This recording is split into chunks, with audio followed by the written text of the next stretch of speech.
ఇంక్లాబ్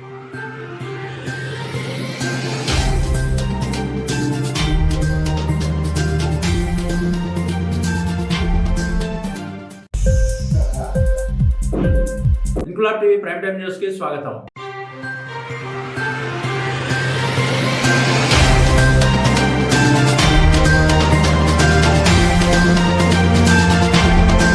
విజయనగరం శ్రీ పైడితల్లి అమ్మవారి ఉత్సవాలకు అంకురార్పడం జరిగింది. ఈ కార్యక్రమంలో 2 విశేషాలు చోటు చేసుకున్నాయి. ఒకటి, Vizianagaram municipal corporation mayor Vijayalakshmi ఇలా వచ్చి అలా వెళ్లడం ఒకటైతే, కూటమి ఎమ్మెల్యే పూసపాటి వంశీరాలు ఆదితి విజయలక్ష్మి గజపతిరాజు కోలాటంలో తనకున్న కళను నగర ప్రజలకు చూపించారు. పందిర్రాట కార్యక్రమం అవ్వగానే కోలాట నృత్య కళాకారులతో తన చేతులతో కోలాటాలు పట్టుకుని అడుగులు అడుగు వేస్తూ కదం కదుపుతూ తోటి నృత్య కళాకారులతో నృత్యం చేసి భక్తులను ఆకట్టుకున్నారు. ఇప్పుడు పంజాబీ డ్రెస్ వేసుకునే ఎమ్మెల్యే ఆదిత్య విజయలక్ష్మి గజపతిరాజు ఈ పందిర్రాట కార్యక్రమం సందర్భంగా నీలిరంగు చీర కట్టుకుని సంప్రదాయబద్ధంగా వచ్చి కోలాట నృత్యంలో పాలుపంచుకున్నారు.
ఇంక్లాబ్ టీవీ వీడియోలు మీకు నచ్చినట్లయితే లైక్ చేయండి, షేర్ చేయండి, కామెంట్ చేయడం మర్చిపోకండి. సబ్స్క్రైబ్ చేయని వాళ్ళు వెంటనే సబ్స్క్రైబ్ చేసుకోండి. మా వీడియోలు మీరు వెంటనే చూడాలనుకుంటే కింద ఉన్న గంట సింబల్ని గట్టిగా కొట్టండి.